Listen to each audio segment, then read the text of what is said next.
Namaste. Welcome back to Waking Up with Mindful Serenity Yoga with Nancy, and we're going to continue with our concept exercise. I reach into the jar, pull out a concept from many concepts, often related to this thing we call spirituality, which is in itself just a concept. And I try to speak on it within a 4-minute time frame. It's an impromptu exercise, like most videos that I put up here. Again, there is no notes or anything. I'm just speaking off the cuff when I do these videos, whether it be a question or a concept, and in hoping that it's coming from the deeper part of myself and that it is not ego derived. So I will set my timer. Excuse me again. I had it all set up and I went ahead and start rambling, so I lost it. So anyway, I am going to try to get out of that sun a bit.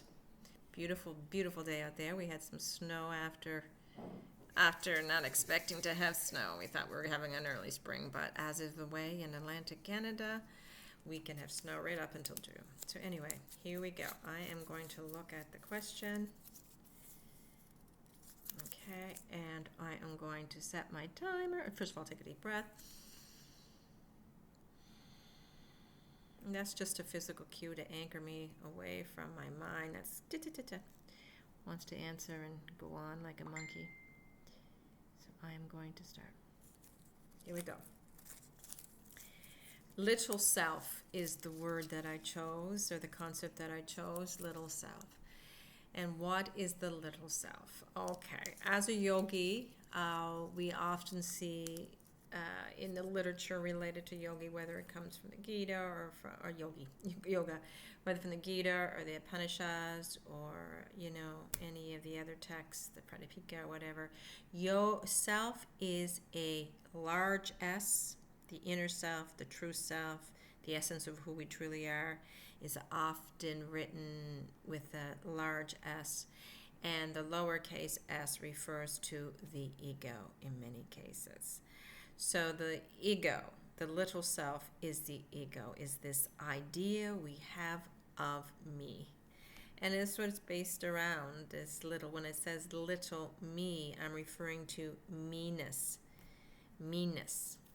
So a little me, was it little me I got, or little self? Oh, I can't remember now. Just say, sorry, little self, which is little me, and I often refer to it as little me. It's the ego. It's the personality that we've developed, this masquerading self, that, as Yogananda called it, that we wear to probably protect our vulnerable insides to some degree. We don't want other people poking at us and triggering our samskaras, so we wear this socially approved mask that we think others will be okay with, so therefore we will not experience the discomfort of them not being okay with us. So that basically, I think, is the little self.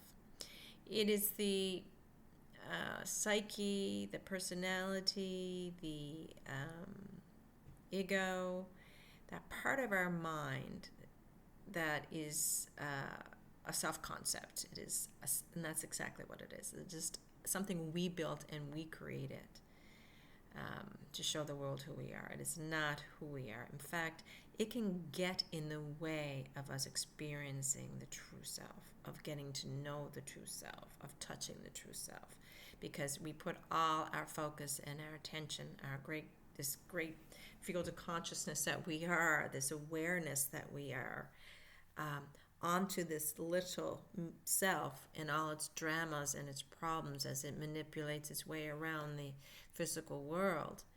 And when we do that, our consciousness is not looking at, its focus is so narrow. It's not seeing, first of all, everything else that exists around this little self, this me, my, and mine, that we are so attached to, believing that the world and life is supposed to serve it, not that we're here to serve life.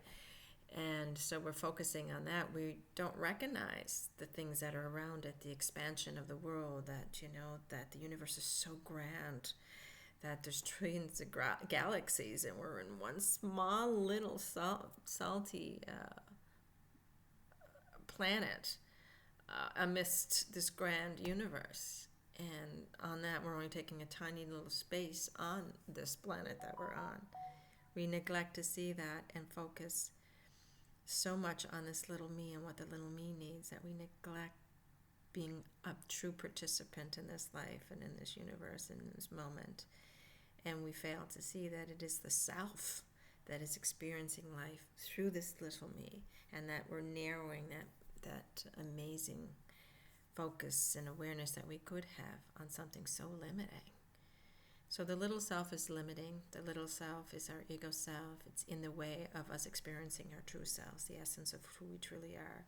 It's comprised of the mind and what's going on in the mind as well as the body, but it's our identity. It's how we identify ourselves. So it is a self-concept. Anyway, I'm all done. Thank you so much for joining me. Namaste.